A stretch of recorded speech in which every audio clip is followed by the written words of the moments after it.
సంతానలేమితో బాధపడుతున్నారా? 899 రూపాయలకే fertility assessment package. వివరాలకి సంప్రదించండి. నమస్తే గారు. నమస్తే జయ. నడక మనకి చాలా మంచిది. ఈ విషయం మనం ప్రతి చోట వింటూ ఉంటాం, మనకి తెలుసు. డాక్టర్స్ అంతా కూడా చెప్తూ ఉంటారు. అది మార్నింగ్ వాక్ అని, ఈవినింగ్ వాక్ అని, నడవటం అని, జాగింగ్ అని, ఇలా రకరకాలుగా వింటాం కదా రమ్మగారు. పూర్వకాలంలో అసలు ఈ నడిచే పద్ధతే లేదేమో అనిపిస్తూ ఉంటుంది ఒక్కొక్కసారి నాకు. ఎందుకంటే అన్ని పనులు ఉండేవేమో బహుశా. ఉండేదా రమ్మగారు వాకింగ్ అనే కాన్సెప్ట్? నడకే ఉండేది. అంటే ప్రత్యేకించి వాకింగ్ అనే అవసరమే ఉంది జయ. ఇప్పుడు మనం నడవడం మానేసాం కాబట్టి నడవటం మంచిదనే కాన్సెప్ట్ వచ్చింది. అవును. ఇది వరకు ప్రయాణ సాధనాలేవి, ఎక్కడికి వెళ్ళాలన్నా నడిచి వెళ్ళేవాళ్ళు. మనకులాగా ఇట్లా కిక్కిరిసి ఉండేవా ఇళ్ళు? కాదు. ఇళ్ళ మధ్య దూరాలు ఉండేవి, పొలాలు వెళ్ళేవాళ్ళు. ఏదైనా ఊరు వెళ్ళాలంటే నడిచిపోయేవాళ్ళు. 1 2 బయటికి నడిచి వెళ్ళాలి, మంచినీళ్ళకి నడిచి వెళ్ళాలి, పొరుగురు ఏదైనా వస్తువు తీసుకోవాలి, సంతకి నడిచి వెళ్ళాలి, తోటకి నడిచి వెళ్ళాలి. నడకే అసలు. ఇంట్లోనే బాగా నడవాలి. ఇల్లు ఎందుకు కుందుకుట్లాడితే ఇంతంత ఇళ్ళ ఆనాడు ఎంతంత ఇళ్ళు ఉండేవి. టాయిలెట్లు ఎక్కడో ఉండేవి, కొన్ని చోట్ల టాయిలెట్లే లేవు, ఎక్కడికో పోవాలి. అవునవును. పొద్దున్నే లోటా పార్టీ అనే పుచ్చుకుని వెళ్తుండి వండటం. ఇప్పుడు చెరువుకి వెళ్తాం, మంచినీళ్ళు తెచ్చుకోవటం, ఎన్ని రకాల పనులు ఉండేవి జయ. సహజంగా నడకుండేది. దీనికోసం ప్రత్యేక ఇది ఒక కార్యక్రమం కింద అసలు లేదేమో. లేదు. మార్నింగ్ వాక్ లేదు, ఈవినింగ్ ఎప్పుడు వాకే వాకు. దేవాలయానికి నడు, పక్క ఊర్లో చుట్టాలు ఉన్నారు నడు, పెళ్లికి నడు, పేరంటానికి నడు. నడక అది సహజమైన క్రియ. ఇప్పుడు ఆ సహజ క్రియలు లేవు కాబట్టి మనకి మోటార్ సైకిళ్ళు వచ్చాయి, బళ్ళు వచ్చాయి. బళ్ళ మీద ప్రయాణంలో కూడా నడిచేవాళ్ళు. బండి వెళ్తుంటే మగవాళ్ళు వెనకాల నడిచి వెళ్ళేవాళ్ళు. ఆడవాళ్ళని పిల్లల్ని బండెక్కిచ్చి వస్తువుల్ని మగవాళ్ళు నడిచి వెళ్ళేవాళ్ళు. సామాన్లన్నీ బండి మీద వేసి వెనకాల నడిచి వెళ్ళేవాళ్ళు. ఎప్పుడు నడిచేవాళ్ళు. అసలు నడకే కదా మనకి భగవంతుడు పెట్టింది. అవునవును. ఈ కాళ్ళు ఎందుకు ఇచ్చాడు? నడుమని. మనం అది మానేసి వేరే వేరే కార్యక్రమాలు వచ్చి మనకి బళ్ళు, బస్సులు, గిస్సులు చాలా ట్రాన్స్పోర్టేషన్ విపరీతంగా పెరిగి పక్కింటికి వెళ్ళాలన్నా కూడా ఒక సందు చివరికి వెళ్ళాలి, షాప్కి వెళ్ళాలంటే బైక్, 2 వీలర్ తీయటం, కార్లు తీయటం, ఎక్కడా నడవకపోవటం. అవును. ఇళ్లలోనే బాత్రూములు రావటం, ఎక్కడికి నడిచి వెళ్ళాల్సిన అవసరాలు లేవు. ఒకవేళ ఉన్నా మనం దాన్ని వేరే రకంగా చేసేస్తాము. అందుకు వాకింగ్ ఒక ప్రత్యేకమైన క్రియగా మారిపోయింది. వాక్ చేస్తాను రోజు. ఎవరు నన్ను ఉద్ధరిస్తావు వాక్ చేసి? ఎవరిని ఉద్ధరింపు కాదు, మనమే. ఎన్ని వాకులు రమ్మగారు? Morning walk, evening walk, brisk walk, నానా రకాలు. అవన్నీ ఇంట్లోనే మిషన్ల మీద వాకింగ్. అవి కొనుక్కుని ట్రెడ్మిల్ కొనుక్కుని దాని మీదైనా నడవటము. ఇళ్లలో రెగ్యులర్ గా పనులు చేస్తే కొంత మటుకు బాగుంటుంది. అసలు మనకు అంతంత ఇళ్ళు లేవు, చిన్న చిన్న ఇళ్ళు. అవును, అదే నిజం. చిన్న ఇళ్ళు కదా. 200 గజాల స్థలం ఉంటే చాలా ఎక్కువ. మా ఇల్లు ఇంచుమించుగా 30 ఎకరం పైన ఉండేది. నడిచి నడిచి నడిచి దొడ్లోకి వాకిట్లోకి 4 సార్లు నడిచామంటే కాళ్ళు పీక్కు రావాల్సిందే. 2 కిలోమీటర్ల వాక్ అయిపోయేది. 2 సార్లు వాకిట్లోకి వెళ్ళి పెరట్లోకి వస్తే చాలు, అయిపోయింది. ఎంతంత నడకలో విపరీతంగా నడిచేవాళ్ళు. కనపడుతూ ఉండేది. కనిపిస్తోందని మనం అది దూరం కాదనుకుంటాం, నడవాల్సిందే కదా. అంతేగా. ఇప్పుడు మనకి ఇన్ని రకాల వాక్స్ వచ్చాయి. గుమ్మం దిగితే vehicles, public transportation, private transportation ఎన్ని పెరిగినాయి కదా. అందుకని మనం నడకని ఒక ప్రత్యేకమైన దీని కింద చేసాం. నడక ఎక్సర్సైజ్ కాదని, ఏమంటారు దాన్ని, అది కాక సహజంగా మనం చేయవలసిన క్రియ. దానివల్ల నువ్వు వెయిట్ తగ్గుతామని, దానివల్ల నువ్వు ఏదో కాదు, అస్సలు కాదు. శరీరానికి అవసరం అంతే. అయితే ఈ మధ్య నేను డాక్టర్ గారితో ఒకటి విన్నాను, గుండె ఆరోగ్యానికి మంచిదట రమ్మగారు. హార్ట్ హెల్త్ కి మంచిది. హార్ట్ హెల్త్ జనరల్ గా ఆరోగ్యానికి మంచిది, అది అవసరం మనకి. అంతే. ఇప్పుడు దానివల్ల మనం సన్నబడతామని కానీ వెయిట్ తగ్గుతామని అనుకోలేము. ఎందుకంటే లడ్డూలాగా ఉండేవాళ్ళు చక్కగా గుణగుణలాడుతూ నడుస్తూ బోళ్ళంతమంది కనపడతారు. ఏళ్ల తరబడి రోడ్లు అరగదీస్తారు కానీ వాళ్ళు అలాగే ఉంటారు.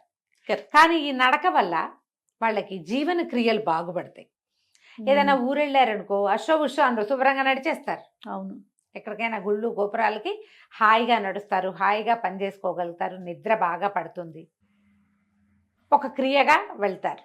కొంతమంది అంటే మనం చాలా ఎక్సర్సైజ్తో పాటు వాక్ కూడా ప్లస్ చేసుకోవాలి. అవును, చేస్తే బాగానే ఉంటుంది. ఇందులో మనం మార్నింగ్ వాక్ నిద్ర లేవగానే నడవటం ఒక విధి. ఈవినింగ్ వాక్ సాయంకాలం చల్లబాటు వేళ నడవటం. దీంతో పాటుగా తిన్నాక వెయిట్ తిరగటం, వాక్ చేయటం కూడా ఒక విధానంగా కనపడుతుంది. ఎనీ మీల్ అండి? Any meal.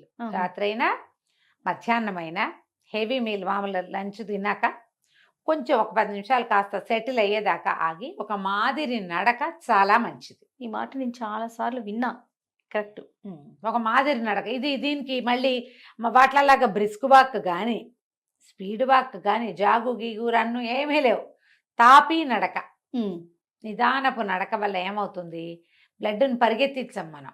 ఈ అన్నం జీర్ణక్రియలు మెరుగుగా అవుతాయి, మెరుగ్గా అవుతుంది. పొట్ట పనితీరు బాగుపడుతుంది. శోషణ, శరీరం తీసుకున్న ఆహారాన్ని అబ్జార్బ్ చేసుకోవటం, దాన్ని ఏమంటారు, అబ్జార్ప్షన్, శోషించటం, పీల్చుకోవటం కరెక్ట్గా చెప్పాలంటే అది బాగా జరుగుతుంది. మనం చూడు చాలా మంది శుభ్రంగా తింటారు, మనుషులు సన్నగానే ఉంటారు, హెల్దీగా కూడా అవ్వరు. పిల్లల్లో మనం ఇది బాగా కనపడుతుంది. వాడు అన్నీ తింటాడు, పిల్లాడు ఒక్కిలా ఉంటాడు, శక్తి తక్కువగా ఉంటుంది. అవును, సన్నగా ఉంటారు, తింటున్నాడు కానీ ఎందుకో వాడికి పట్టట్లేదు, ఒంటికి పట్టట్లేదు అంటాం. ఆ ఒంటికి పట్టే క్రియ మనలాంటి పెద్ద ఏజ్ వచ్చాక కొంచెం నడిస్తే బాగుంటుందట. మనమేమో విటమిన్స్, మినరల్స్, రకరకాల పదార్థాలు తీసుకుంటాం, కార్బ్స్తో పాటు కొంచెం ఐరన్ రిచ్ ఫుడ్ అవి తీసుకుంటామా, అవన్నీ మనకి శరీరం శోషించటానికి నడక ఉపయోగపడుతుంది. ఈ వాకుల్లో 8 ఇన్ఫినిటీ వాక్ అని 8 వేసి దాని చుట్టూతా నడవండి. ఇవన్నీ కొత్తగా వచ్చాయి అనిపిస్తుంది. 5 వరకు ఎక్కడివి ఇవి, ఏవో కనిపెట్టారు కొత్త విధానం. ఇంట్లోనే 8 వేసుకుని 8 చుట్టూ నడవండి, తూర్పుకు మొదలుపెట్టి పడమటికి నడవండి, సాయంత్రం పడమటించి తూర్పుకు నడవండి. అన్నీ ఎవడు గుర్తు పెట్టుకుంటాడమ్మా, నాకు ఎంత కన్ఫ్యూజన్గా ఉంటుంది. ఏమిటి గోల, ఎక్కడో చోట నడవడం ఇంపార్టెంట్, నడవండి అనొచ్చు కదా. ఇన్ఫినిటీ వాక్లో కుడి నుంచి ఎడమ అవన్నీ లెక్కలున్నాయి. అవును, తూర్పును మొదలు పెట్టాలి. మార్నింగ్ అయితే తూర్పు నుంచి మొదలు పెడితే ఏదో ఆరోగ్యం. ఈ 8లో నడవటం వల్ల బ్రెయిన్లో ఏమిటో అవుతుంది అన్నారు. నాకు అంత బ్రెయిన్కి ఎక్కల చెప్పాలంటే, కానీ చెయ్యొచ్చు. అవును, మనం ఇంట్లో చిన్న స్పేస్, రోడ్డు మీదకి వెళ్ళడానికి వీలు లేదు, అక్కడక్కడే నడవటం, ఇంట్లోనే బాగా పచారులు చేయటం. దీనికి వాక్ అని మనం రోడ్డు మీదకి వెళ్ళటమో ఎక్కడికైనా పార్క్ వెళ్ళటమో చెయ్యొద్దు. ఇంట్లోనే అటు ఇటు పచారులు చెయ్యండి అంతే. మన ఇంట్లోనే లోపలే చాలు. బాల్కనీస్ ఉంటే వాటిలో, హాల్ కొంచెం పొడుగ్గా ఉంటే, కారిడార్ ఉంటే, ఇది ప్రెగ్నెంట్ లేడీస్, ఏజ్డ్ వాళ్ళకి చాలా మంచిది చేయాలి. మా ప్రెగ్నెన్సీలో అన్నం తిన్నాక అట్లా నడుస్తూ ఉండటం, క్రమంగా అన్నం అరుగుదలకు వస్తుంది. పెద్దవాళ్ళు కూడా ఆహారం తిన్నాక వెంటనే పడుకోవద్దు. అవును, 10 నిమిషాలు కూర్చోండి, కొంచెం సెటిల్ అయ్యేదాకా. మెల్లిగా లేచి కాస్త అటు ఇటు పచారులు చేయడమే. క్లియర్గా దాన్ని అలాగే చెప్పుకోవాలి. కానీ ఈ పచార్లు దాని వెనకాల ఉన్నది ఏంటి, వాకింగ్ సైన్సే, వాక్ సైన్సే. మీరు ఎవరైనా మీ వైద్యులు కూడా సంప్రదించవచ్చు. సాధారణంగా అన్నం తిన్నాక ఏమవుతుంది, కొంచెం గుండెల్లో బరువు, కాస్త ఎడం చేయి లాగటం, తేన్పు రావటం, తేన్పులు రావు, ఇక్కడెక్కడో ఆగిపోతుంది, నొప్పి పెడుతూ ఉంటుంది, విసుగ్గా ఉంటుంది. భుక్తాయాసం అంటాం కదా. అవును, ఈ భుక్తాయాసం ఏదో హెవీ మీల్ తిన్నప్పుడే కాదు, రోజువారీ కూడా భుక్తాయాసం ఉంటుంది. మెట్లు ఎక్కలేరు కొంతమంది, గ్యాస్ ఇక్కడెక్కడో గాలి బంధించేస్తుంది. ఈ చిన్న నడకతోటి మెల్లిగా అది వదిలిపెడుతుంది. చెప్పులు లేకుండా నడవటం కూడా మంచిదంటారు రమ్మగారు, విన్నారా మీరు? చెప్పులు లేకుండా అంటే ఇసుకలో కానీ, గడ్డిలో కానీ, రాళ్ల మీద కానీ నడవాలి, రోడ్డు మీద మాత్రం కాదు.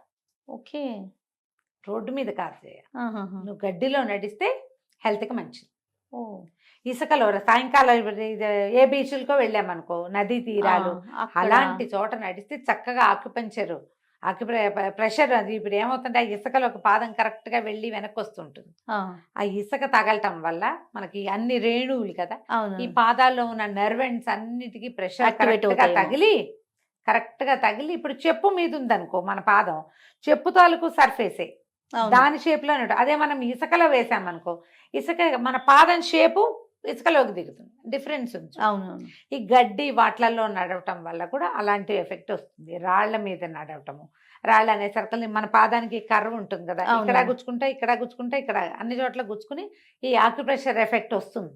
ఓకే, అందుకు అది మంచిదని చెప్తారు. మనకు అంత అవకాశాలు అయితే ఇంట్లో చెప్పులు ఎందుకు, హాయిగా పొట్టికాలతోటి నడవండి.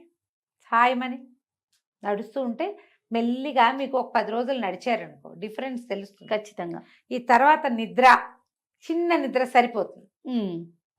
చిన్న కునుకు పెద్దవాళ్ళు పడుకుంటారు కాసేపు, ప్రెగ్నెంట్ లేడీస్ కూడా కాసేపు నిద్రపోతారు. ఒకవేళ మీకు పడుకునేది కదా, వర్కింగ్ మనం ఉన్నాము, కాస్త అటు ఇటు నడిచామంటే అన్నం చక్కగా అరుగుదలకు వస్తుంది, తర్వాత పని హాయిగా అవుతుంది. ఇది ఒక ప్రాక్టీసు, ఒక ఐడియా.